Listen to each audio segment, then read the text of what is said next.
Salve, salve, doutoras e doutores, senhoras e senhores. Estamos aqui para mais um podcast e dessa vez com duas presenças ilustres aqui, melhor do que um convidado, são duas convidadas. E a gente vai fazer uma mistura hoje aqui do direito do trabalho com o direito de família, que, acreditem ou não, tem muita coisa interligada entre eles. Bom, deixa eu apresentar então nossas convidadas. Temos aqui a doutora Aretusa, doutora Laura, duas especialistas em direito de família, obviamente, né, não preciso nem dizer, graduadas em direito, pós-graduadas, pós e pós-graduadas, até a doutora Aretusa, eu estou vendo aqui no currículo dela, ela tem uma pós-graduação na BD Const, né, do meu querido amigo Flávio Pansieri, foi o último convidado do nosso podcast, foi o Flávio, que é um contemporâneo meu de faculdade. Então, por favor, se apresentem e se apresentem e depois a gente vai aprofundando aqui. Bom, primeiramente, então, obrigada, Rodrigo, pelo convite. O prazer é meu. Como já falou, eu sou a Laura, tenho a formação, né, jurídica em Direito, fiz pós-graduação também na área, fiquei muito feliz pelo convite, é uma honra, e misturar as duas matérias também, sim, super interessante. Acho que vai ser um papo aí super, super produtivo aí pra gente hoje. E doutora Aretusa, por favor, se apresente. Também agradeço o convite, primeiramente.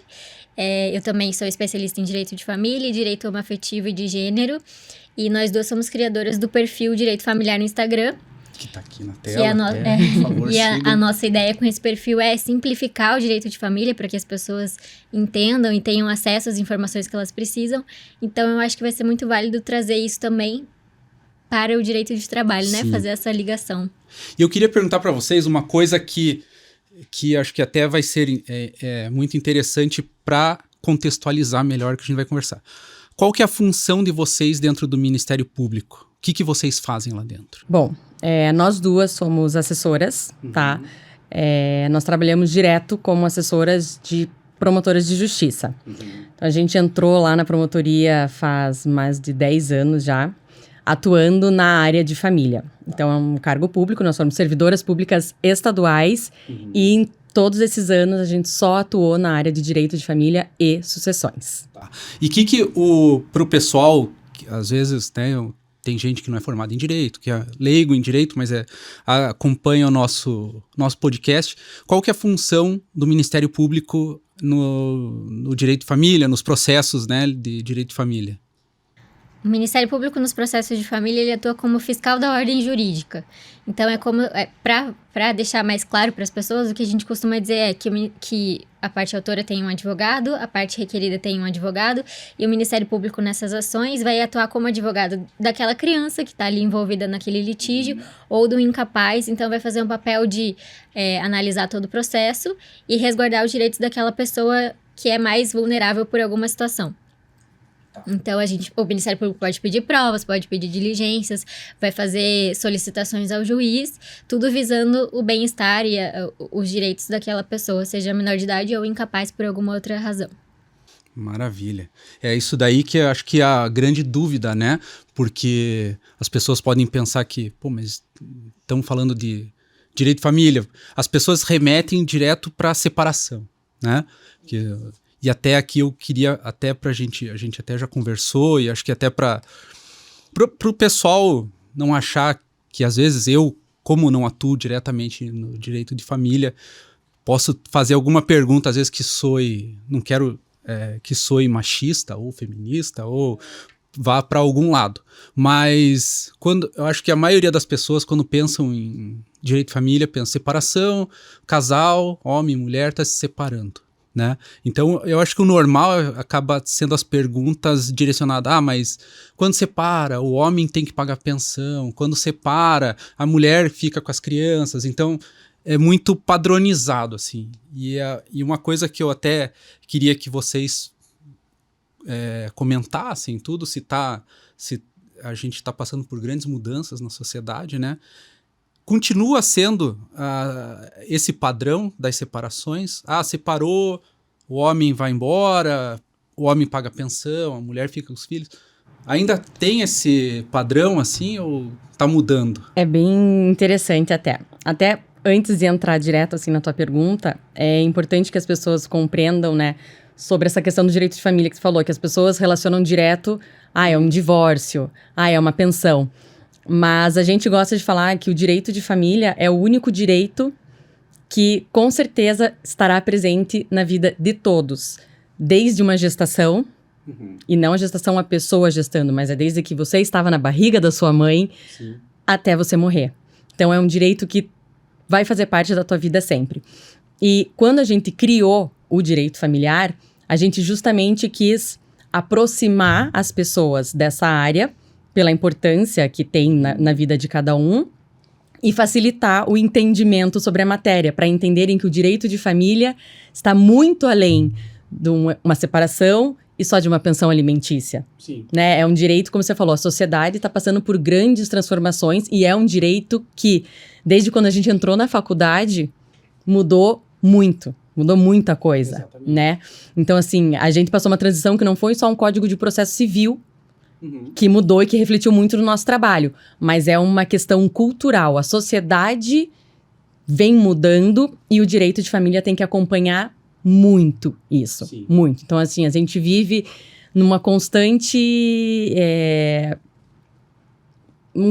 constantemente estudando. A gente não para de estudar nunca porque a gente tem que acompanhar essas transformações. Então, quando você pergunta se existe esse padrão, vamos dizer assim, de o pai é que paga a pensão, a mãe é a que vai receber alguma coisa porque é ela que trabalhava em casa, cuidando dos filhos, ela não trabalhava fora. Existe esse padrão ainda? Existe. Existe, mas está diminuindo. E por que a gente fala que existe? Porque a gente vem de uma sociedade, querendo ou não, patriarcal. E tudo isso reflete nessas questões. Então, a gente ainda tem a questão da mulher com licença maternidade, com dificuldade de se inserir no mercado de trabalho, e tudo isso acaba refletindo depois nas discussões de pensão, de guarda, de convivência. Então, sim, o direito vive nessa constante mudança e ainda tem essa questão do que nós vemos mais, realmente, ainda acaba sendo o pai paga a pensão. A gente está acostumado com ouvir isso porque realmente era uma situação mais vista pelas pessoas, né? Mas uma parte do nosso trabalho, tanto no Ministério Público quanto na internet, é quebrar mitos que ainda existem sobre o direito de família. Porque quem trabalha mais de perto com essa área ou quem passa por uma situação que precisa de um advogado de família acaba tendo mais acesso a algumas informações. Mas se você não chega perto disso de alguma forma, você acaba caindo nesses mitos de que a pensão alimentícia é 30%, a guarda é sempre da mãe. Então, a gente também tenta diariamente quebrar esses padrões que ainda existem, porque a gente vê que cada caso é um caso, que o mais importante na análise desses processos é a criança. Então, vai muito além de só, não, isso aqui sempre é assim, isso aqui sempre é assim, porque a lei não prevê uma coisa tão fechada e tão específica assim. Então, a gente vai analisar de acordo com as circunstâncias de cada caso. E aí, a gente acaba quebrando essa ideia de que a maioria das pessoas tem de que tem uma coisa muito pré-determinada, que não, na verdade, não tem. Ainda bem, né? Porque é aí que começa a se entrelaçar o direito do trabalho com o direito de família. Porque uma luta muito grande do direito do trabalho é equiparar, né? Que tem aquele... Também, que é ainda é uma verdade. Infelizmente, eu ia falar, é um mito tal, mas ainda é uma verdade. Que em muitos setores a mulher ganha menos do que o homem para fazer exatamente a mesma coisa, né? Ainda existe isso daí, a gente ainda vê em pleno 2024, a gente ainda vê esse tipo de coisa. E que nem vocês falaram, o direito prevê, né, para a mulher a licença maternidade e que acaba sendo também algo que às vezes é um impeditivo para a mulher prosperar na carreira. Então, por isso que a pergunta né, e acho que vai demorar alguns anos, mas um dia talvez a sociedade chegue nesse ideal que seja da mulher ganhar a mesma coisa do homem, a mulher ter as mesmas oportunidades, e aí, quem sabe, né, o casal optando por sabe Deus, o homem ficar mais em casa, a mulher sair mais para trabalhar, a gente veja mais pedidos que eu até a gente já conversou sobre isso, que eu perguntei, tem caso do marido pedir pensão alimentícia para a mulher? Super, tem. Tem? Tem. Existe, é isso que eu falo. Nessa experiência que a gente tem lá na promotoria, a gente vê muita coisa. Então, sim, existem casos que o homem fica com a guarda dos filhos e a mulher tem que pagar a pensão. Existem casos também da mulher que fica com os filhos e que abre mão de receber a pensão naquele momento, que não quer discutir eventualmente no processo, porque conversaram, o pai das crianças está passando por dificuldade e ela fala, não, eu vou arcar com as despesas. Existe. Tem. Da mesma forma que existem mulheres também que a gente pede para decretar a prisão porque não pagaram a pensão. Olha. Sim, existe. Isso existe, é inusitado, existe. isso eu nunca existe, vi mesmo. Exato. Só que é difícil, as pessoas não veem tanto, porque geralmente quem acaba ficando mais com a criança, às vezes, principalmente criança quando é pequena, né? Essa questão do trabalho, é porque uma mulher gesta. Sim. Né? A mulher passa 9 meses grávida, aí mais um período de amamentação, e que homem nenhum pode fazer isso por ela. Sim. Né? Se ela vai amamentar, optou por amamentar no peito, etc. Então, tudo isso reflete na questão trabalhista, né? Que estava falando, e tudo isso vai refletir depois numa eventual separação, numa mulher que recebia um salário menor, numa mulher que vai precisar de uma assistência maior quando separarem. Então, são coisas que a gente não consegue separar e dizer que uma não interfere na outra, porque sim, interfere muito. Uma mulher que ganha menos que um homem num casal, precisa ficar com um filho, tá? Eles não têm dinheiro, a gente não vai conseguir contratar uma babá, a gente não vai conseguir, não tem ajuda de avós. Quem é que vai parar de trabalhar? O que recebe mais ou o que recebe menos? Exato. E aí, na hora da separação, quem Entendeu? que acaba sendo o elo fraco da... Isso, entendeu? Então, fala assim, Aí poxa... é mais comum que o homem seja quem continua saindo para trabalhar e, por isso, a mãe acaba ficando mais tempo com as crianças e isso reflete nas decisões de guarda. Mas não quer dizer que seja 100% dos casos assim ou que ela tenha algum tipo de preferência, porque quem tem que ter preferência são os filhos, né? Nessas análises. Exatamente. E aí entram vocês, né? É. Pra ver o melhor. Isso. Exato. E eu acho que a gente pode também lembrar, eu acho que talvez mais pra frente a gente entre em algum aspecto mais assim, mas que todas as transformações que acontecem na sociedade, o direito acaba, de certa forma, tendo que acompanhar. Às vezes demora, mas o direito acompanha. Então, as famílias já mudaram muito esse padrão da mulher, primeiro a mulher sai para trabalhar, depois, né, essas diferenças vão acontecendo. E agora tem aí o reconhecimento de diversas formas de família. Então, não necessariamente é homem, mulher, pai e mãe. Ah, não, sim, isso então, sim. Então, tudo isso também vai, assim, você reconhece uma coisa aqui e aquilo vai ter consequências lá na frente em vários âmbitos do direito. E aí, eventualmente, as áreas se entrelaçam para definir outras coisas, né? Para evoluir, assim. Exatamente. E uma coisa que até você tocou, eu acho que a gente pode até antecipar um pouco a nossa pauta. É a questão né, dessa mudança na sociedade. A gente, né, que está no direito aqui, eu me formei em 2001. Né, vocês um pouquinho depois, mas... Um pouquinho depois. Mas eu acho que nesse período todo aí, que a gente tá falando de 20, 15 anos pra cá, mudou muita coisa, né? É assim, o direito de família, por isso que eu digo que às vezes tem esse padrão, pode ser coisa da minha cabeça, porque eu estudei direito de família na faculdade e nunca mais atuei.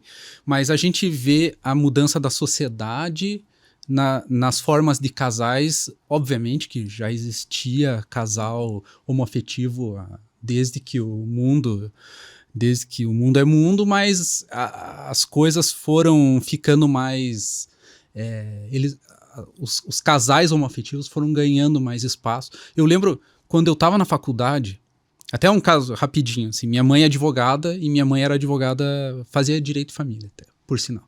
E foi aí que eu vi que eu não gostava muito de atuar nessa área, porque o primeiro estágio que eu fiz na vida foi com a minha mãe no primeiro e no segundo ano da faculdade. E aí a gente via... Mas eu lembro que isso, a gente tá falando de 97 e 98, eu fiz estágio com ela, quando eu entrei na faculdade em 97.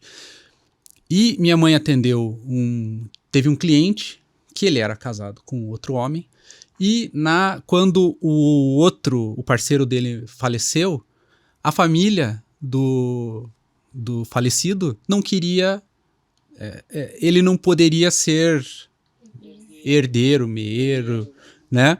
E aí teve que discutir na justiça isso daí, porque não se reconhecia o casal homoafetivo, as famílias também não reconheciam, as próprias famílias não reconheciam as relações, né? E aí era um assunto novo. Isso daí eu lembro que teve que ir na justiça, uma coisa meio que hoje em dia é básico, mas minha mãe teve que discutir na justiça isso daí. Obviamente que daí, se eu não me engano, ele teve direito à herança, tudo, ele entrou na partilha de bens, mas assim, é algo para você ver, a gente tá falando de 25 anos atrás, quase 90, 20 e poucos anos. Olha como mudou, né, a sociedade. Agora a gente já tá falando assim, não, de decisões muito além, né, casais homoafetivos, e hoje, assim, eu lembro, naquela época também não era muito comum a adoção, né, de filhos, né, os casais homoafetivos acabavam não tendo muito essa oportunidade, mesmo que quisessem. Hoje em dia, como é que tá isso daí? Já tá mais tranquilo essa adoção, isso daí? Super. Não, hoje é muito mais fácil. O processo continua complexo no sentido de o processo de adoção é complexo por si só, porque precisa todo um treinamento para você receber uma pessoa, né, que não é da sua família, que nunca fez parte do seu núcleo, entrar na sua vida. E também precisa fazer com que essa criança, ou adolescente, né, depende do que foi, compreenda que família é essa que ela está sendo inserida. Porque a maior parte, né, das crianças, das pessoas no entorno, ainda vão ser formados por uma família, um homem e uma mulher, né? Um pai, uma mãe e uma criança. Então, você tem que fazer todo um trabalho para, sim, é um pai e um pai. Ai, mãe, não tem mãe. São 2 pais. Ou são 2 mães. Então, hoje isso existe.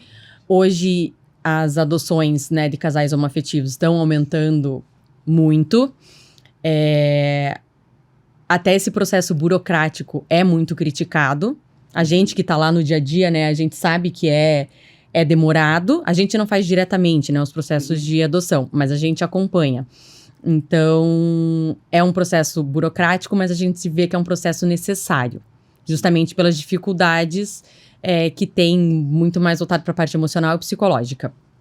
E tudo isso tem refletido em inúmeras discussões recentes, justamente porque quando você adota uma criança, você tem direito a uma licença do trabalho, por exemplo, né? Então, muita gente não sabe disso. Mas hoje, se você adota, você pode pedir uma licença paternidade, uma licença maternidade, justamente porque você está recebendo um novo membro na sua família. E isso também hoje vai ser aplicado para casais homoafetivos, assim como é aplicado para casais héteros. Então, não tem problema. Um dos requisitos que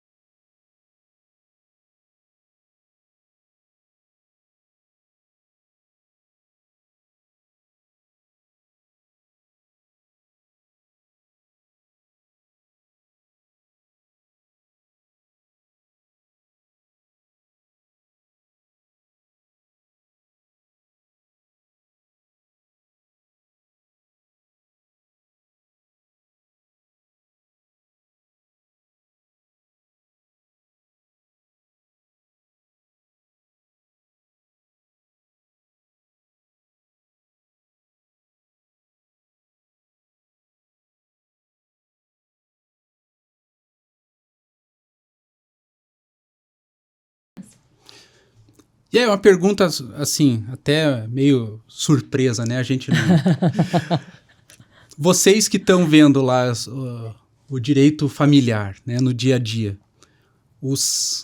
os relacionamentos homoafetivos são mais estáveis ou menos estáveis que os... Óbvio que o número de casais, de relacionamentos héteros ou padrão, não sei, são muito maiores, mas até pra gente, né, às vezes em defesa até dos casamentos homoafetivos, eu hoje em dia eu já vejo que o que importa mesmo, eu sou pai de 3 filhos, então eu vejo que o que importa para a criança é você amar a criança, você tratar bem, eu vejo, né, se vê tantos casais, homem e mulher, que às vezes não proporcionam um ambiente tão saudável para as crianças, e casais homoafetivos, homem, mulher, que podem realmente proporcionar um ambiente muito mais saudável para a criança, muito mais tranquilidade, muito mais amor, tudo. Isso daí, vocês acompanham esse tipo de coisa? Tem alguma estatística pessoal ou oficial sobre isso daí? Olha, eu não tenho nenhuma estatística. E acho que até é algo bem difícil, porque como é muito recente essa questão, tudo que a gente fala no direito de família, que é 10 anos, é muito recente. Sim, 10 anos isso é para trás, verdade. é muito recente. Sim. Então, a gente não tem como dizer, o número de divórcios de casais homoafetivos é muito maior do que o de héteros. Eu não tenho essa informação. Até é interessante fazer alguma pesquisa em cartórios para dar uma olhada se eles já estão fazendo essa diferenciação ou não. Entendeu? Porque existem pesquisas, mas as pesquisas que eu vi nunca diferenciaram se era um casal homoafetivo ou hétero, nunca. E lá no dia a dia eu não lembro de ter pego algum processo. O que eu vejo é que, ao contrário do que muitas pessoas imaginam, tem muitas relações homoafetivas muito mais duradouras e estáveis do que hétero. E em vários casos que eu já vi, as relações homoafetivas conseguiram resolver, mesmo com um divórcio, conseguiram resolver de forma amigável. Que, às vezes, num casamento hétero é um pouco mais complicado. Mas, assim, também nenhuma estatística oficial. É só pessoal, uma estatística, observação pessoal. Não, mas é isso que eu perguntei mesmo, porque... Segundo o nosso controle de qualidade. Exatamente, Não, né? porque são poucos os casos de casais homoafetivos que chegam até nós. Porque eles têm mais dificuldade para casar, eles têm mais dificuldade para ter filho. Então, para chegar a ter uma intervenção do Ministério Público nesses processos, já é muito menor o número de processos que vai ter, que vão chegar pra gente dessa forma. Então, assim, pelo pouco que eu vejo dos que chegam, eu acredito que sejam relações mais estáveis. Mas é uma impressão, né? Não tem como saber. Eu acho que mais algumas décadas dirá. Mas eu acho que essa impressão mesmo que eu queria, assim, até para informação do público em geral, né? Porque existe preconceito, tudo. E a gente vê que existe muito preconceito, assim, eu acho que já superaram um pouco essa questão do casamento homoafetivo, ok, mas ainda existe o preconceito da adoção, né? Como é que 2 mulheres vão criar uma criança, como é que vão dar o exemplo? Não, isso é muito louco até, assim, porque o problema dessas situações é a criança ser criada por 2 mulheres ou por 2 homens. Como vai ficar a cabeça da criança? Mas, gente, a criança estava na rua, abandonada, os pais usavam drogas, tipo, como que isso vai ser pior, sabe? Se naquele lar ela vai receber amor, é isso que vai contar. Muito mais do que como vai ficar a cabeça dela. A criança tem um cérebro que se adapta, é muito mais elasticidade neural e tudo mais para aprender e entender novos contextos. Então, isso é o de menos, eu acho, dentro desses processos, sabe? Exatamente. Bom, e aí deixa eu puxar um pouco a sardinha pro lado do direito do trabalho, né? Mudando de assunto, a gente tem... eu já peguei no escritório alguns casos... do processo, a pessoa ter um processo trabalhista, né? Trabalhador ou trabalhadora, né? E numa separação, a pessoa ter que dividir o crédito, né, do processo, do oriundo do processo de trabalho. Eu queria que vocês explicassem por quê, porque todas as vezes os meus clientes falam assim, sacanagem eu ter que, né, tanto o cliente ou o cliente ou a cliente, mas sacanagem eu ter que dividir, eu que trabalhei, como é que agora a pessoa quer metade do meu crédito do processo de trabalho, sendo que eu trabalhei, o trabalho era meu, né? Era meu. Isso é uma discussão até recente que teve no STF, E é muito interessante. No direito de família, eu gosto de falar que eu acho que é um dos direitos que a gente mais fala, depende. Depende, mas como é que é? Olha, gente, vai depender. Sim. Não tem uma decisão, assim, que seja unânime, que todo mundo fale, não, realmente, é isso aí. Não. Isso ainda está sendo discutido, tá? Então, há um entendimento, tá? Que, inclusive, é o que vem sendo aplicado. Eu falei STF, é STF mesmo, né? Acho que não era STJ, é STF.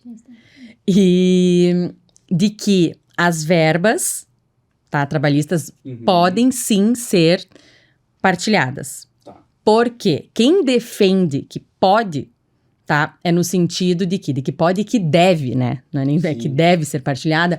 É porque esse dinheiro, esse valor, essa quantia, ela era toda produzida, foi toda, vamos dizer assim, trabalhada em prol do casal, da família, daquilo que eles estavam construindo juntos.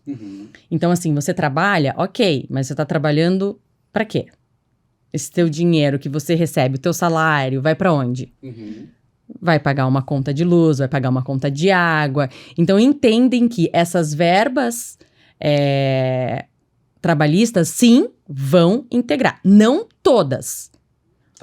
Tá? Então, as verbas, as gratificações entram, mas eventuais indenizações que possam haver, FGTS, salvo engano, não entra, acho, tem entendimento de que não entra na partilha. FGTS é indenizatório ou não? Não é salarial, né? Então, e daí entendem que não precisaria ser partilhado.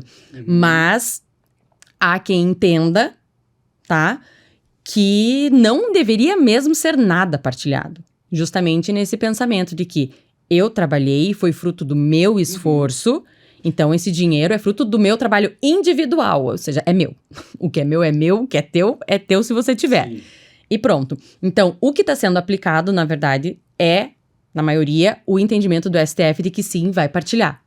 E depende do regime do casamento? Depende do regime de casamento, exato. Isso que eu ia dizer, esse depende que a Laura falou é um depende em vários aspectos, porque depende da verba, se ela é indenizatória, se ela é salarial, depende do regime de casamento, depende da data do recebimento daquele valor, se entra como bem comum ou não.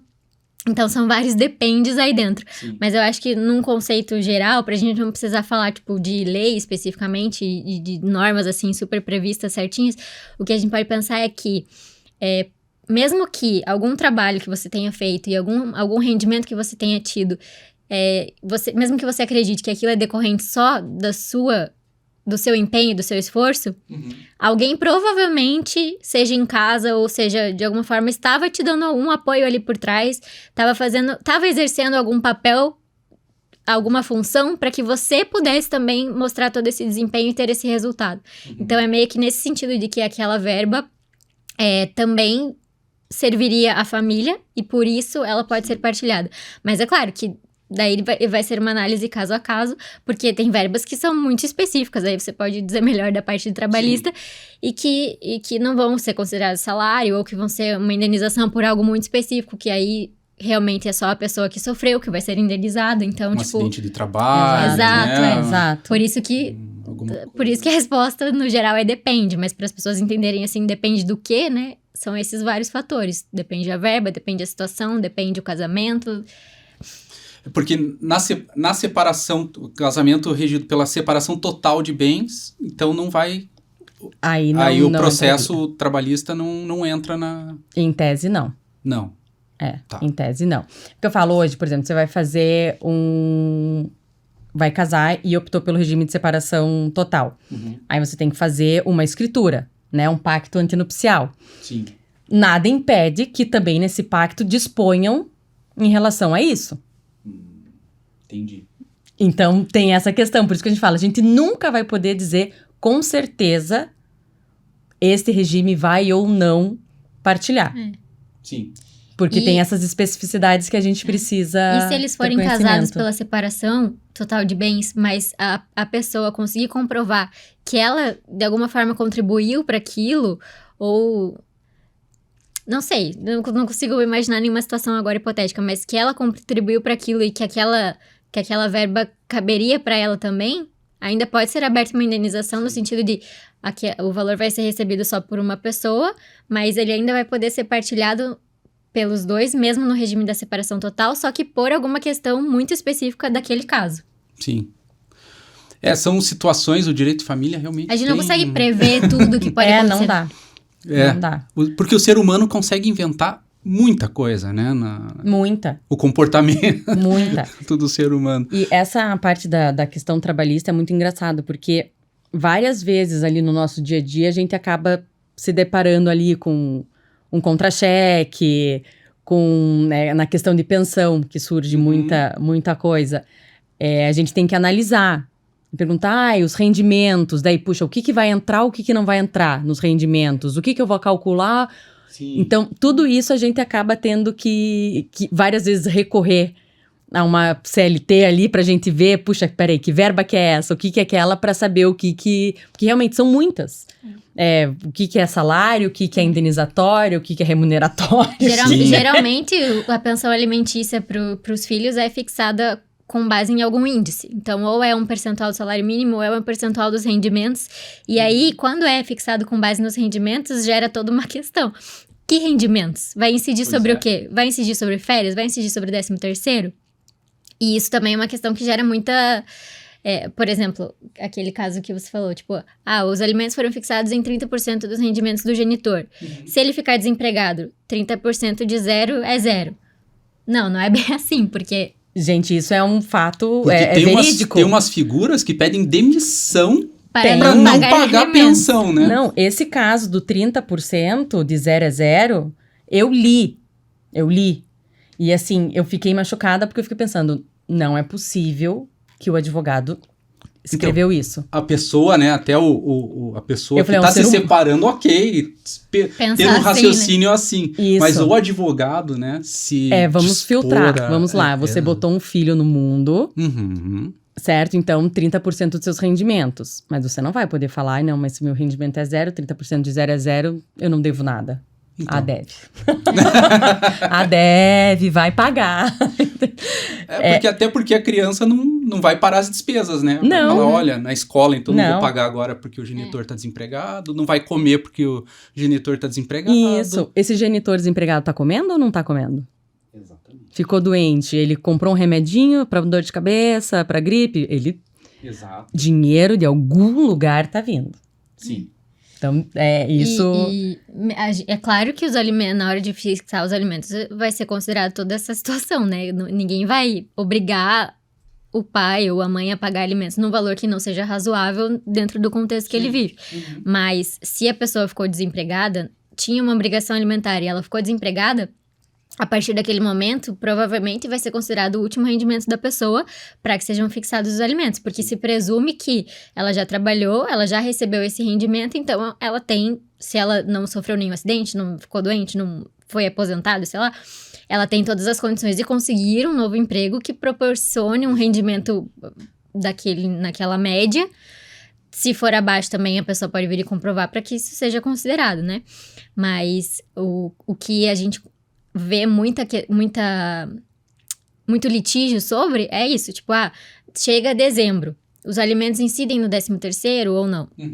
O 13º é uma verba salarial?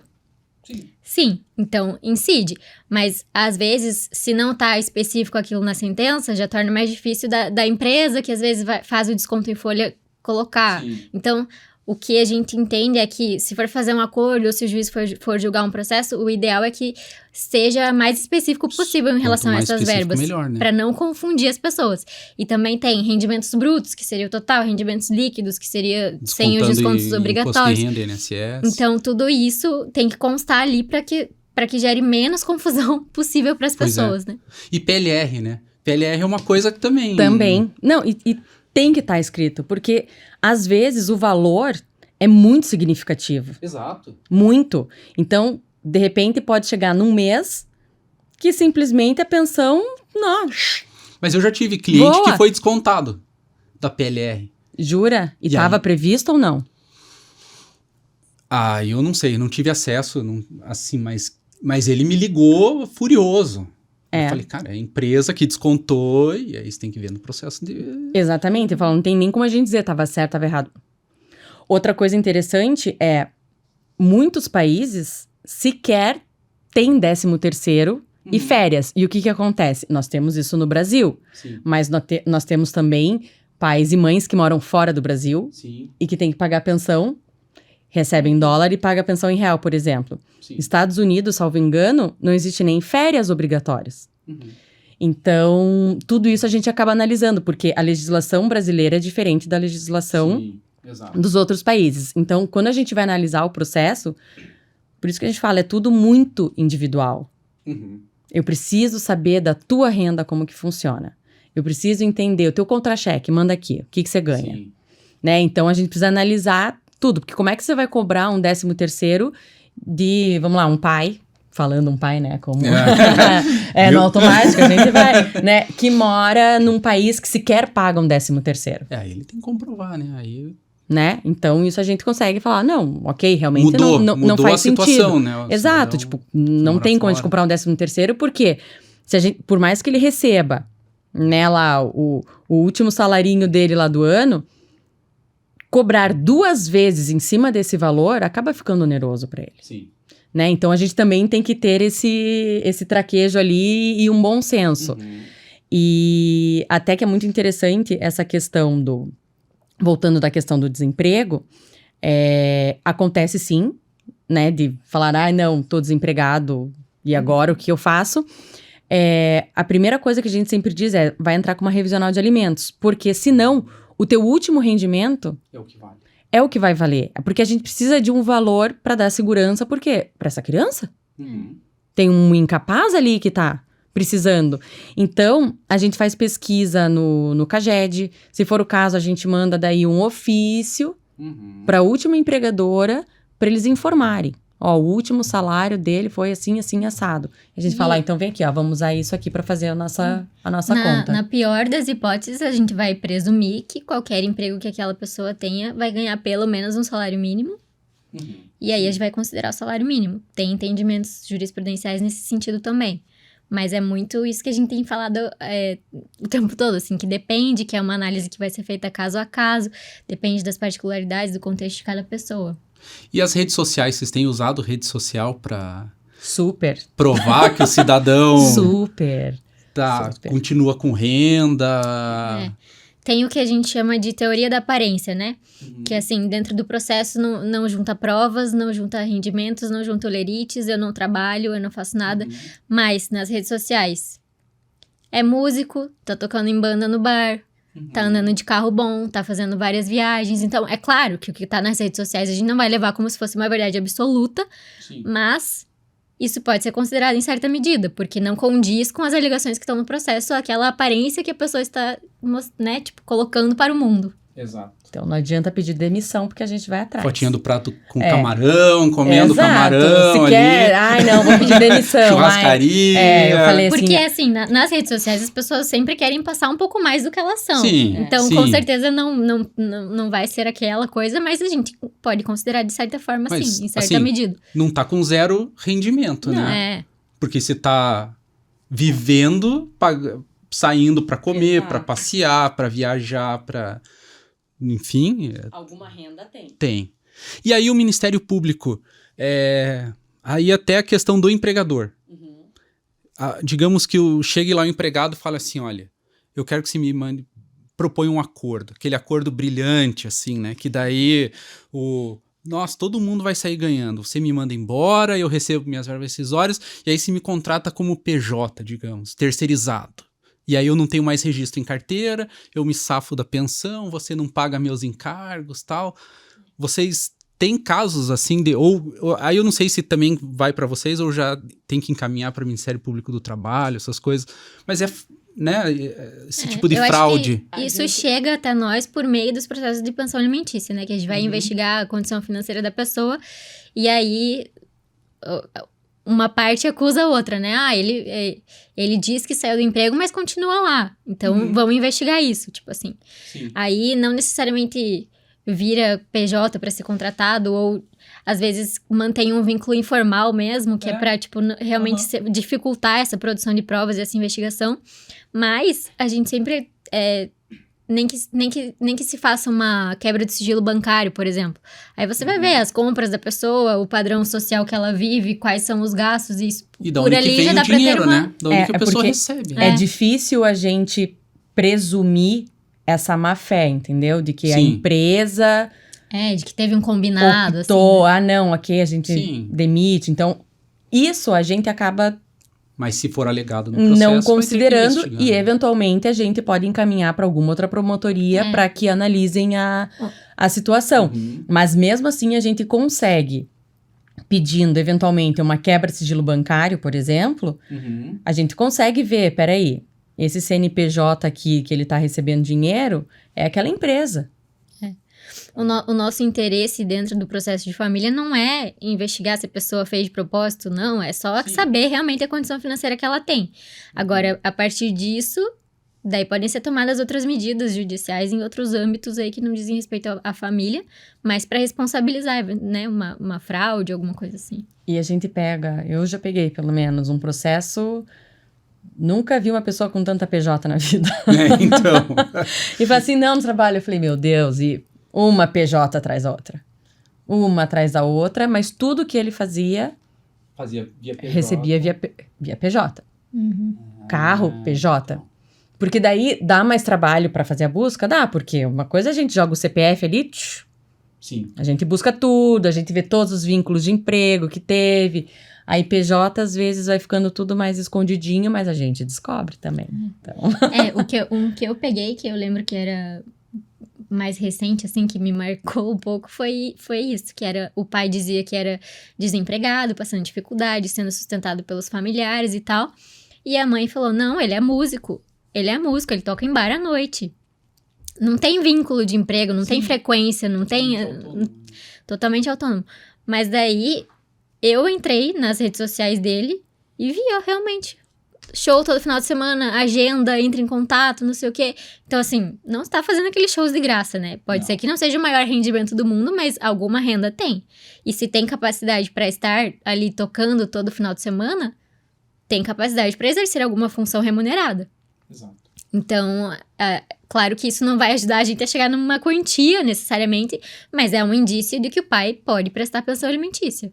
Sim, mas a partir do momento que tocou num bar, ganhou R$300 que seja, né? Se ele tem filho, tem que ter a decência de, né, ajudar o... E é engraçado, né? Porque até você como pai, passa pela tua cabeça em algum momento, nossa, não, tô sem dinheiro, não tem como eu comprar um arroz, uma fralda pro meu filho? Imagine. É um troço tão instintivo, né? Exato. Que eu fico, às vezes, me perguntando muito, eu falo, meu Deus. Mas é tão Falei, próximo da gente, pode? assim, a gente vê tanta gente que se separa, e aí pra o marido e a mulher brigando, esquecem do filho, né? Total. Vira uma briga entre eles e de queda de braço, eu não vou pagar pensão, eu não vou pagar isso, eu não vou pagar aquilo, e a criança... Esquecem que existe, né? Parece que esquecem, né? Que existe. Esquece. E não tem empatia nenhuma nessas horas. É muito doido. É muito fácil colocar a culpa no outro, né? Não, o filho tá sofrendo. Sim, tá sofrendo, mas porque você fez tal coisa. Não, tá sofrendo porque você fez tal coisa. Exatamente. Em vez de os dois olharem assim, não, tá sofrendo por esse contexto, né? Dos pais brigando o tempo inteiro. Exatamente. E é muito interessante, porque nessa hora começam a surgir muitos questionamentos. E se eu tivesse? E se eu não tivesse? Por exemplo, a própria questão de trabalho. Às vezes a mulher ficou ali se dedicando à família, chega nessa hora da separação. Não, ela é saudável. Ela é formada em direito, ela pode trabalhar. Sim. Aí ela tá lá, 10 anos, 15 anos... totalmente fora do mercado do trabalho e, tipo assim, você tem que se reinserir. Exato.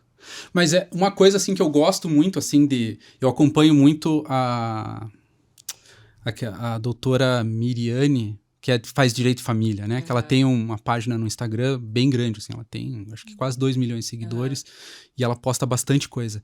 E ela fala muito sobre isso daí, da mulher que se dedicou, né? Que nem vocês falaram, o cidadão trabalhou, tem um processo trabalhista ali que está dando 500 mil reais, e tem bastante isso daí. A pessoa às vezes se destaca, é promovido, chega num nível salarial bom, porque alguém deu a retaguarda, né? Tem 1, 2, 3 filhos, e o cara ganha bem, mas é porque alguém deu a retaguarda de cuidar desses filhos, de levar filho para cima e para baixo, né? De fazer essa retaguarda toda. É valorizar o tempo, né? Porque se alguém teve tempo para se dedicar àquele trabalho, para chegar naquele resultado, Exato. é porque alguém ajudou a prover esse tempo, né? Teve até uma pesquisa, eu não vou saber dizer exatamente os valores, mas teve uma pesquisa recente que calculou quanto que seria o salário mínimo de uma dona de casa. Teve uma pesquisa, eu acho que era algo que girava em torno de 7, 8 mil reais. Sim. Para uma mãe que fica em casa com os filhos, tipo, calculando hora de trabalho, tipo de serviço, etc. Fizeram um cálculo e chegaram. Então, assim, tem um valor. E é muito engraçado, porque... Não é engraçado, na verdade, né? É triste se a gente for pensar. Nessas horas, o homem e a mulher... Claro, os homens acabam tendo benefícios... Porque eles não engravidam, não precisam ficar de licença maternidade de 4 meses, né? Sim. No mínimo 4 meses. E a licença algumas paternidade... empresas 6. A licença paternidade, que o quê? 20 dias e 30 para a empresa cidadã, não é alguma coisa assim? Exatamente. E eu já ouvi pra mim monte, assim, ó, falando assim aqui, vários amigos meus falaram, cara, 30 dias é demais. Que não querem. Eu quero, vou voltar antes. Mas não é? Criança recém-nascida, tal, eu quero ir pelo menos pra empresa, assim, não aguento. Não é tão estressante, né? Mas é verdade. E até esqueci o que eu ia falar agora, mas era disso. Não, mas você tava falando do salário mínimo da dona de casa lá, né? Olha o nível de especialização, né? Que a pessoa tem que ter. É cuidar de criança. É tudo. É ser motorista. É ser cozinheira. Assim, Tem que ter uma paciência maravilhosa. Tem que fazer tudo. Ah, não, lembrei, ó. Tá vendo? O TDAH para, mas ele volta às vezes. Sim. A questão é, quando tem um casal que trabalha, por exemplo, tem lá 3 filhos, tá? Ai, não, a gente vai precisar de ajuda. Ai, vamos então contratar uma funcionária para ficar aqui todos os dias. Aí o que você faz? Você pega e vê hoje o custo para você ter uma empregada doméstica trabalhando todos os dias registrado. Sim. Aí você coloca, não, mas se você ganha tanto, putz, não sei se vai compensar. Acho que pelo teu salário é melhor você sair do que a gente ter que pagar e deixar o filho com outra pessoa. Sim. Então, essa diferença salarial reflete muito, muito, muito, muito. E realmente, quem é que vai sair? É o que a gente falou. Aquele que ganha menos. Então a mulher vai sair. Exatamente. E para a empresa, às vezes, é ótimo. Sim. Porque eu tenho várias amigas que já foram em entrevista de emprego. Você pretende ter filhos em breve? Não, mas olham assim, você é nova, né? É isso. Você é nova, você é casada? Sou. Quanto tempo você é casada? 2 anos sou casada. E daqui a pouco vai ter filho. Então, as empresas não facilitam. Isso também são padrões, né? Porque... São. Quem diz que você vai querer ter filhos, ou porque você tá naquela idade, ou porque você tá no relacionamento, né? Mas são presunções que ainda os padrões. são feitas... 30 e poucos anos, 20 e muitos, 30 e poucos ali, recém-casada e tal. Vai ter filho, daqui a pouco já vai engravidar. Mas eu vejo assim, eu faço a minha especialidade, eu só faço reclamante, né? No escritório, então só advogo para o trabalhador. E aí a gente vê, assim, eu faço muito processo para bancário, para grandes empresas, multinacionais e tal. E a mulher, quando engravida, ela tem até medo de contar pro chefe, ou até pior, pra chefe. Muitas mulheres têm chefe mulher também, que tem filho, e quando ela engravida, ela ouve um caminhão porque engravidou. Pô, mas estamos no meio de um projeto. Que sacanagem. Agora não era hora. Agora não era hora de você engravidar. Como é que pode? Aí você fala, pô, mas é tudo filho de chocadeira então, né? Exato. É muito difícil, né? Porque não é um ambiente receptivo. Sim. Não é. Para as mulheres, você vai chegar e engravidei. Primeiro vão pensar, nossa, e agora? Mas Puta. em banco é muito disso também, né? Banco, engravidei, aí eu já tive cliente, assim, que foi mandado embora por justa causa durante a licença maternidade, que daí acho que tava... Porque quando engravida, quando sai na licença maternidade, é uma vaga que fica ocupada, mas a mulher não está trabalhando, né? Sim. Tá ocupando uma vaga e tá em casa, de férias. Sim, Cuidando dos filhos, Isso que ele fala, né? tá lá de férias sem fazer nada, Lá, tá 4 descansando meses. lá, Aí, que fizeram? Foram investigar de todos os clientes que ela abriu conta, que ela tinha. Teve um lá que, ela não registrou uma visita. Não visitou o cliente. E tava lá nas normas do banco tal, que, né, todo cliente, principalmente PJ, você tem que visitar para ver se as instalações da empresa são condizentes com faturamento, esse tipo de coisa. E teve um cliente que não estava registrada a visita. O que o banco fez? Mandou por justa causa. No período de licença. No período de licença maternidade. Por quê? Provavelmente o gerente, né, tava ali com aquela vaga ocupada e a pessoa não estava trabalhando. Vamos achar um motivo, manda embora para poder contratar uma outra pessoa na equipe, reforçar cumprimento de meta, venda de produtos, meta. É muito difícil, né? E aí um homem talvez poderia deixar de fazer esse registro 5 vezes e sim. batido porque não tem a licença maternidade. Exatamente. Por isso que eu sou a maior defensora. Para mim, tem que ter licença paternidade, licença parental.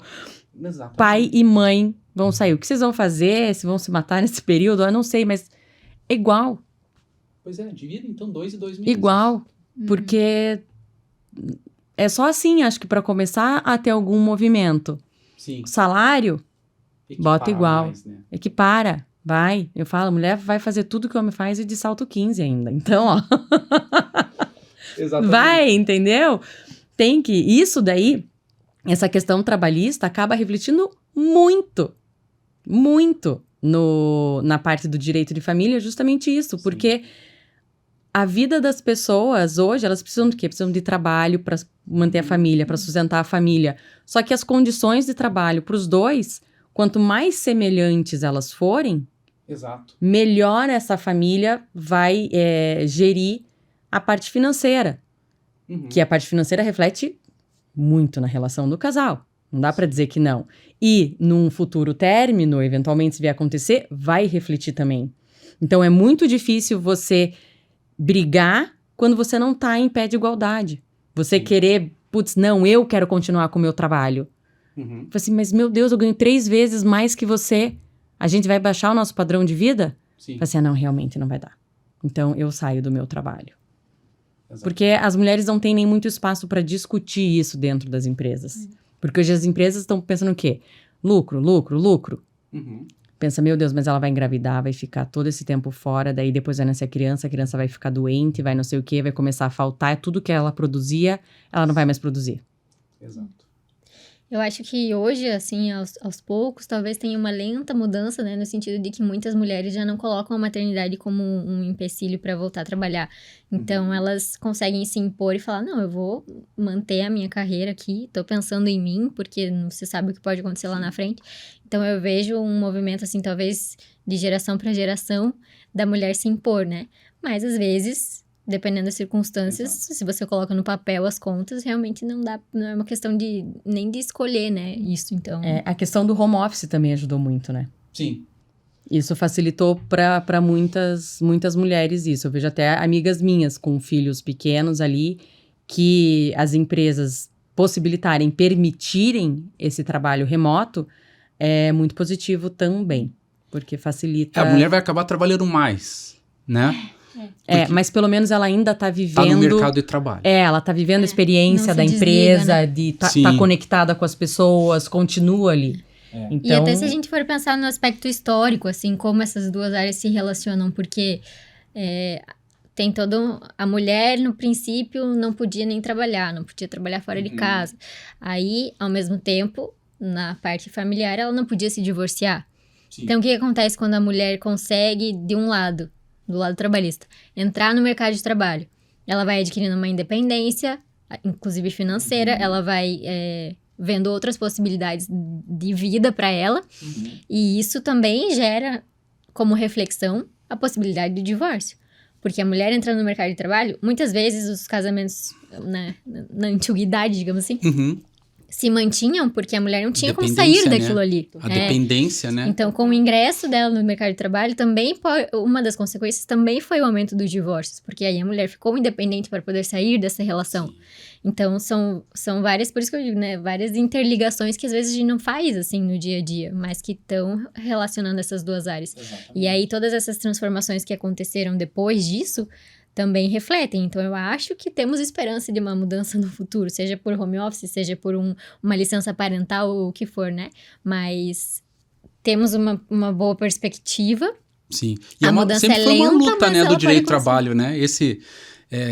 Só que, assim, o direito, às vezes o pessoal do direito não interliga, né? Por isso que é legal essa nossa conversa, porque no direito do trabalho, se faz lá, trabalho, né? Só faço direito do trabalho, pós-graduação em direito do trabalho. Quando fiz um mestrado, meu foco todo em direito do trabalho, né, tal.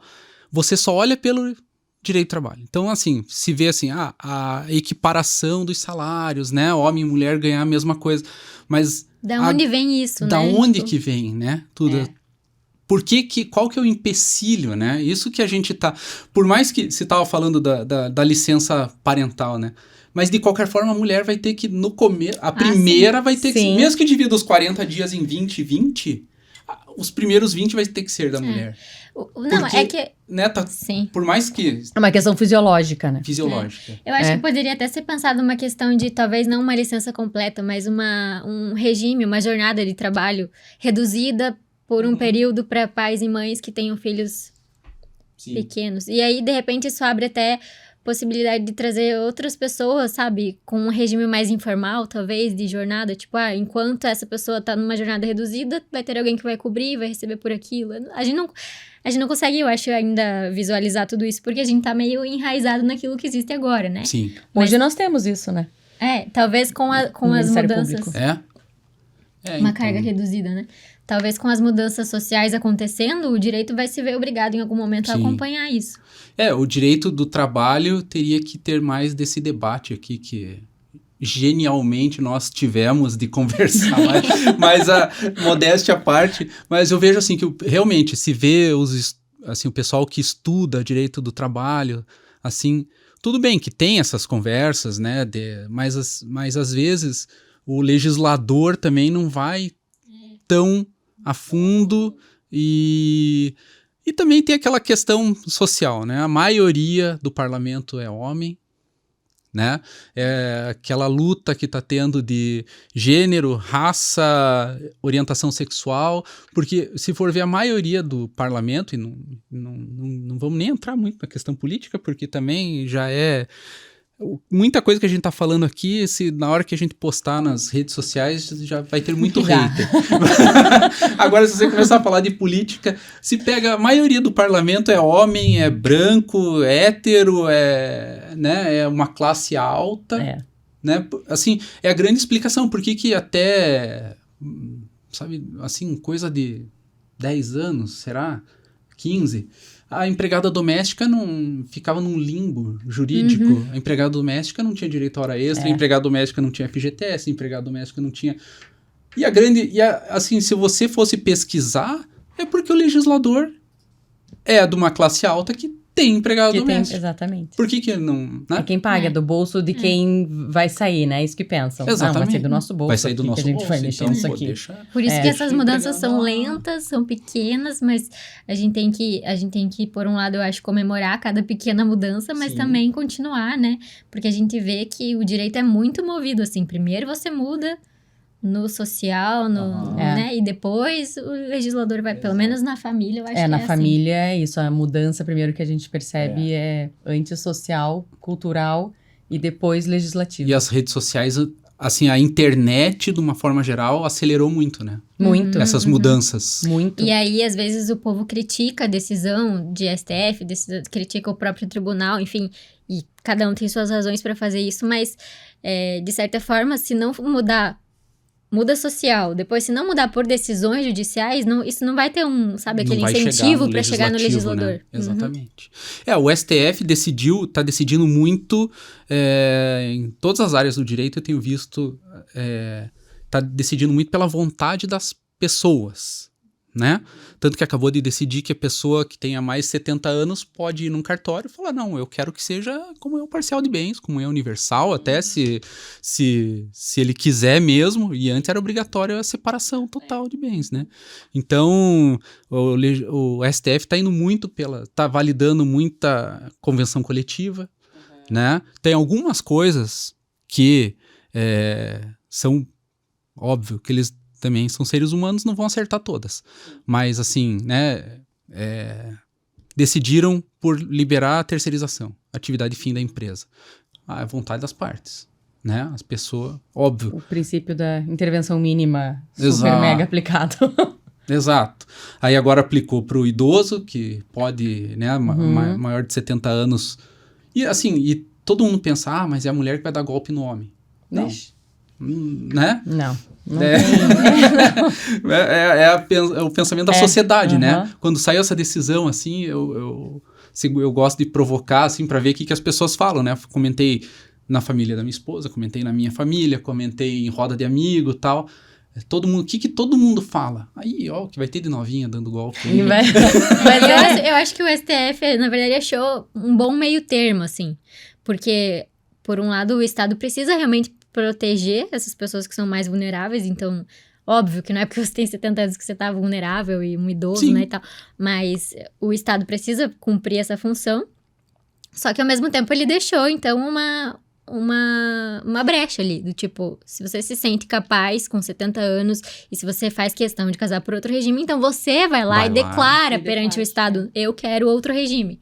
E aí fica a sua conta e risco, tipo, então eu acho que foi um caminho do meio que o STF achou, assim, foi uma decisão bem razoável. E tem os mecanismos legais se a família achar que o cidadão lá tá, ou a cidadã tá gagá e tá fazendo besteira, tem intervenção, tem interditar, né, interditar, né, a pessoa e tal, e tem os mecanismos legais, então dá pra até anular, né, por mais que seja uma declaração pública, tudo, mas comprovada a fraude, eu acredito que...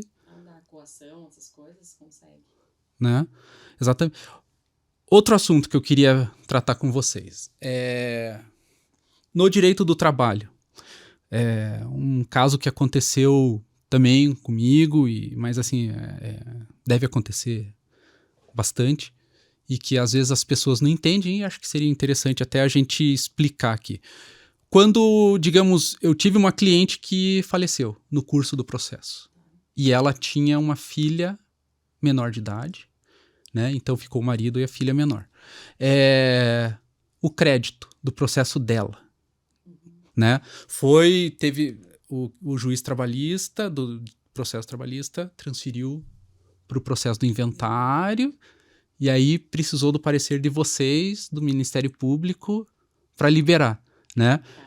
Como que funciona isso daí? Como que vocês, a participação de vocês quando envolve esse tipo de situação? Então, esses valores foram depositados em juízo, né, justamente porque existiam menores, incapazes. Sim. Tinham, né? Tinha uma filha menor. Então, eles precisam que, vou levantar o valor. Não, a gente precisa ter noção da partilha, do que, né, o que parte desse dinheiro vai para quem. Sim. Então, vai ter meação? Não tem meação. É tudo herança? Para quem que vai? Então, esse dinheiro transfere para o juízo como uma questão de segurança, para depois, no momento de partilha, a gente identificar, ok, essa parte do menor vamos manter depositado em juízo ou numa conta poupança que só vai ser movimentada com autorização judicial, né? Essa outra parte aqui dá para levantar e ir para algum filho maior, algum herdeiro maior, e essa parte aqui é meação. Ok, mas é por uma questão de segurança. Então, vindo o processo pra gente no inventário, a gente vai ter que juntar todo o patrimônio, né? Bens móveis e imóveis, para ter uma noção do total, para depois fazer a partilha. E nisso entram as verbas, eventuais rescisões, indenizações, processos trabalhistas que estavam em aberto, né? Que são quantias que em tese deveriam ter sido recebidos em vida, né? Que é aí que pode entrar a questão da ameação, Sim. né? Então, muitas vezes pode ser algum valor que não seja só uma indenização. Sim. Então, daí a gente tem que separar dentro desses valores o que entraria como ameação, o que entraria como herança.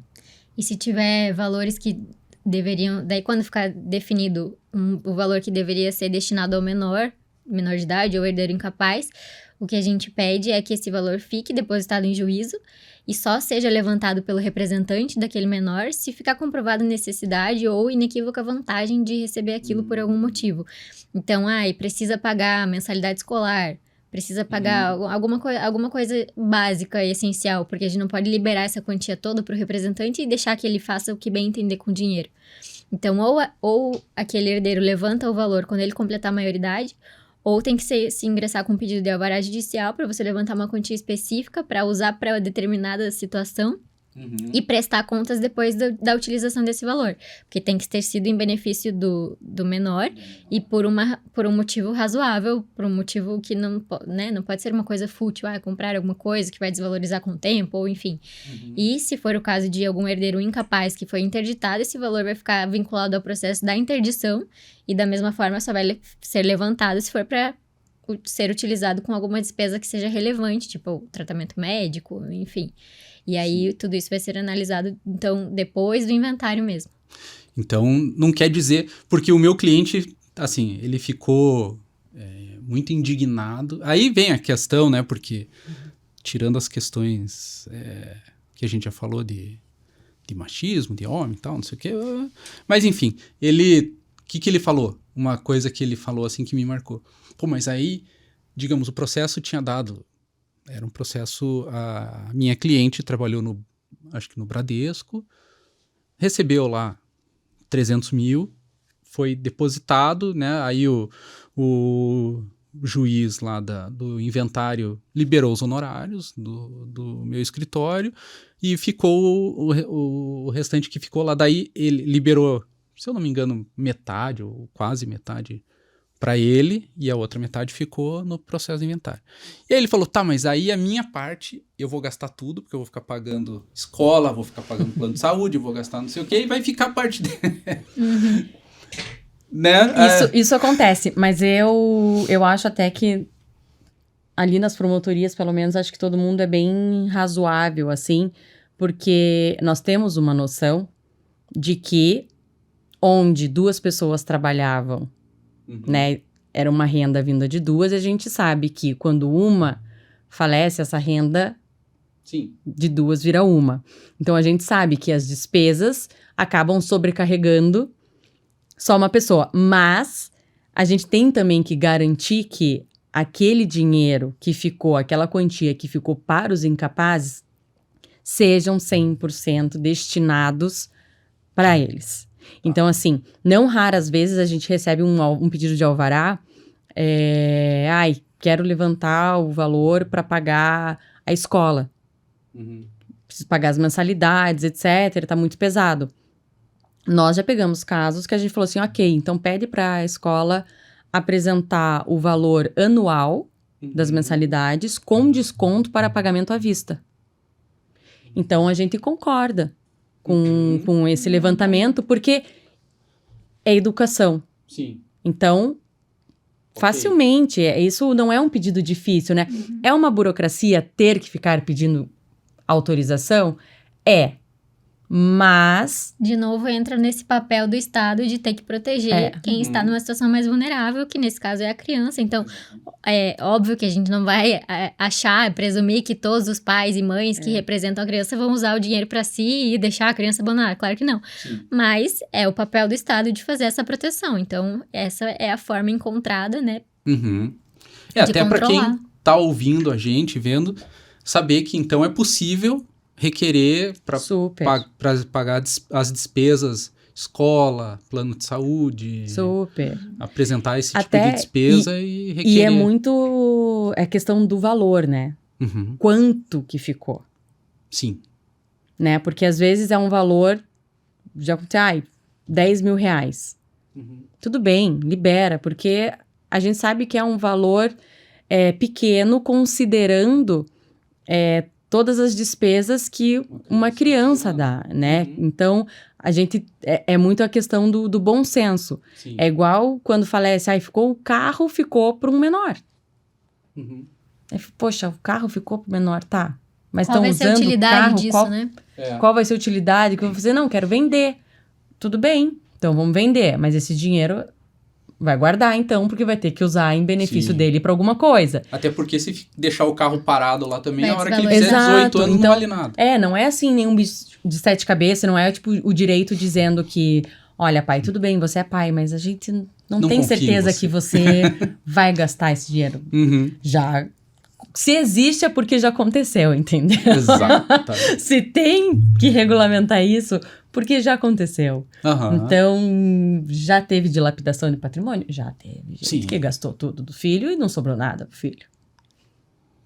Pois é. Então, tem que ter um controle.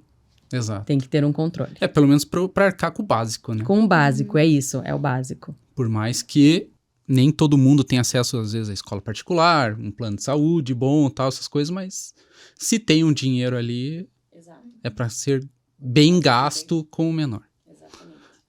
É bom que as pessoas entendam, porque a gente, aqui do lado trabalhista, quando acontece esse tipo de coisa, aí a gente sofre uma pressão do cliente, né? Não, mas tem que liberar, como é que vai ficar preso, o dinheiro dele libera. Então, assim, é bom que a gente tá gravando esse podcast, que quando acontecer novamente, eu vou encaminhar os cortes aqui. A culpa não é do Rodrigo, que fique claro. Exatamente, a culpa não é minha. Quem tá falando aqui são os representantes do Ministério Público, estão falando que é assim. Então, não sou eu que tô dificultando para você. É um zelo. É um zelo. Exatamente. Vocês estão zelando pelos menores. É isso aí. Né? Deixa eu ver aqui com a produção ali. Quanto tempo temos ainda, Júlio? Já passou 1h12. Já deu 1h12? Pô, tem tanta coisa pra gente A gente conversar. achou que nem ia ter muito o que falar, né, no começo. O que Pois vocês acham que ficou? Tem umas papagaias aqui. Não, mas é assim que é bom, né? A conversa é boa desse jeito, né? Não, eu acho que a gente pode combinar, até ficou vários temas aqui que a gente ainda pode conversar, deve conversar, só que a gente vai ter que gravar outro episódio, outro Eu sinto podcast, que a gente né? Pincelou, né? Vários Exato. assuntos a gente relacionou e tal, mas não aprofundou como poderia nenhum. Então, Exatamente. de repente... Mas eu acho que é bacana isso daí, porque a gente dá a introdução, Sim. né? E vamos...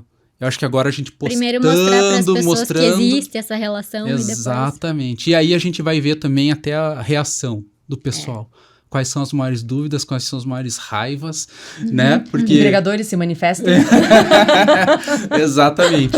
E aí eu acho que a gente vai ter que gravar outros podcasts até, porque é muito informativo, né? Eu acho que assim, são dúvidas do cotidiano, de família, e toda família trabalha para se sustentar, tirando, acho que o 1% da população que é rico, herdeiro, 90 e tantos % da população trabalha, rala, né? E para se sustentar e ao mesmo tempo que constitui família, e o direito vai se entrelaçando.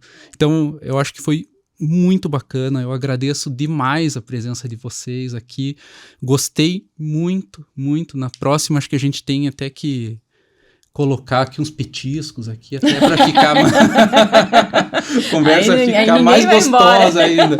Não, mas eu, olha, agradeço muito aqui a presença de vocês, foi muito bacana e vamos, eu acho que a gente vai ter que gravar todo mês aqui, ó. Olá, vamos fazendo os assuntos aqui, aprofundar mais os assuntos. Não, show, a gente também ficou muito feliz com o convite. Que bom, que ótimo. No que primeiro bom que vocês momento, gostaram. não, super legal. No primeiro momento a gente até ficou, meu Deus, mas será que vai ter tanta coisa assim pra gente falar?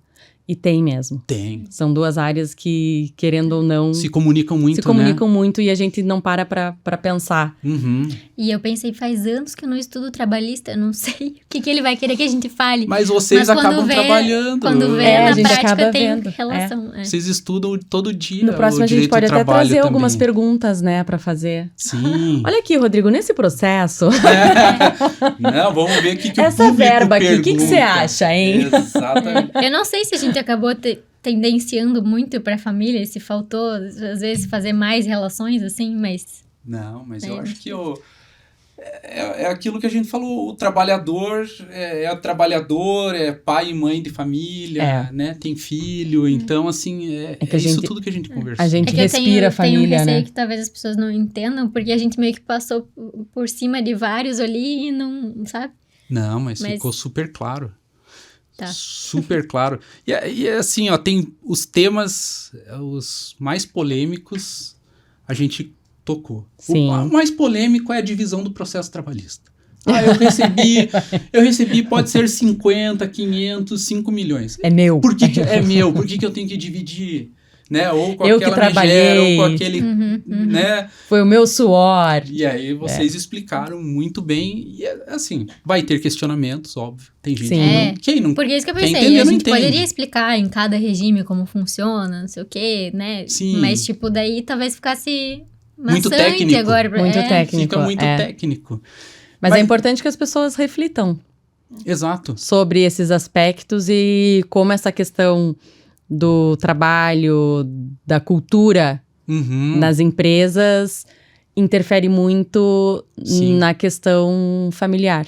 É porque o direito, assim, a gente sempre aprendeu na faculdade, aí vem aquela parte da... Quando se fica muito na técnica e não vive, você não tem a sensibilidade, né? Que falam, todos são iguais perante a lei, né? Princípio da isonomia, e o princípio da isonomia é tratar os iguais de forma igual e os desiguais de forma desigual. Aí sempre trataram assim, né? A gente sempre via, mas tadinha da mulher. Mulher é desigual, né? Vamos tratar desigual, de forma desigual, até, né? Tem o direito do trabalho, faz muito disso, né? Tem algumas coisas que trata a mulher de forma desigual, porque a mulher é mulher. Mas teve... Agora, não teve nessa proporção da a questão criminal agora das mulheres, que está aumentando muito o número de mulheres no crime? Por quê? Porque as mulheres daí são presas e conseguem um HC, uma liberdade, por quê? Porque tem um filho em casa. Então, ficam de tornozeleira em casa. Então, teve um aumento de... recrutamento das mulheres Exato. no crime. Igual com crianças, com mulheres. Porque daí, não, a mulher tem casa, tem filho pequeno. Olha aí surgiu, só. mas tem filho pequeno. Mas ela tava traficando droga e arma. Isso é um ambiente seguro pra ela estar com um filho pequeno? Tá rolando essa discussão agora. E tá chegando pra vocês. Vai chegar. E daí a gente fica, e agora essa criança? É que eu peguei esses dias um cumprimento de sentença de alimentos com pedido de prisão, que a mulher deveria pagar alimentos e não pagou. E aí foi decretada a prisão dela. E ela veio e se manifestou nos autos. Tudo bem, em tese, pela lei, o regime de cumprimento da prisão civil por alimentos é regime fechado. Mas ela veio e pediu, quero cumprir em regime aberto, que seja com tornozeleira, porque tem um filho de menor de 10 anos, acho que é 10 anos, não sei, em casa e tal, e tem entendimento jurisprudencial que, nesse caso, a pena pode ser cumprida em outro regime. E aí você aplica um entendimento criminal para decretar uma prisão civil, mas deixar a pessoa em casa porque é uma mulher sendo presa. Que tem filhos e é a única responsável por aquela família. É mãe solo, então. É bem isso. Pois é. Doido, Que né? louco, né? E ela deixou de pagar pro marido, pro ex-marido. Pro outro Pro filho. outro filho. Pro outro filho Que tá, exato. Só que como ela tinha filhos de relacionamentos diferentes, então alguns estavam com ela e o que ela prestava alimentos estava com o pai. A sociedade muda de Sim. forma dinâmica, Por né? isso que eu falo, a gente não consegue, no direito de família, a gente não consegue generalizar nada. E o ser humano consegue criar situações assim que... Não, lá eu já falei, quando alguém vai contar uma história pra gente, você não acredita, eu falo, acredito. Eu nem sei o que você vai contar, mas eu acredito, porque o tanto de história que a gente já viu que ser ninguém humano ia consegue. acreditar, Ser a humano gente fala, consegue. gente, acredito em tudo. O que Então. fala, eu falo, acredito que isso aconteceu. Acredito que fizeram isso, eu acredito. Que coisa. É. É uma aventura. Mas Trabalhar o com direito, família. o legal do direito é isso, né? São essas mudanças. O direito do trabalho muda um pouco mais devagar, não é tão emocionante como o de vocês. Não, de família, às vezes a gente olha, meu Deus, você viu isso que atualizou e não sei o quê, daí já veio o gay. Não, mas isso é do mês retrasado. E a gente já tá, atrasada em 2 meses, assim, às vezes. Não, mas é bacana. Vai ter assunto. Vai ter muito assunto e quando a gente achar que esgotou, A gente tem As que Alguma criar coisa vai pessoas, mudar. as pessoas vão criar mais coisas É. pra gente debater aqui. Não, e dá pra mandar perguntas e tudo. Sim, exatamente. Vamos fazer Vamos vendo a interação do pessoal. Aí, a gente ó, abre as perguntas. grave isso aqui, ó. Acessem direitofamiliar.com.br. Exato. Mandem dúvidas e tudo pra gente voltar aqui com o Rodrigo. Agradeço a presença de vocês aqui. A gente conseguiu, acho que, debater vários assuntos, não na profundidade que a gente gostaria, mas fica para os próximos podcasts. Isso aí. Obrigada Boa pelo noite. convite. E agradeço. E vamos para os próximos. Mandem certeza. perguntas, entrem no Acessem direitofamiliar.com.br. e mandem as perguntas ou no Instagram delas Instagram. e no nosso também, Direito na Veia. Por favor, sigam. Isso. E @direitofamiliar. Mandem as perguntas para a gente fazer os próximos. Boa noite. Até mais. Obrigada, Rodrigo.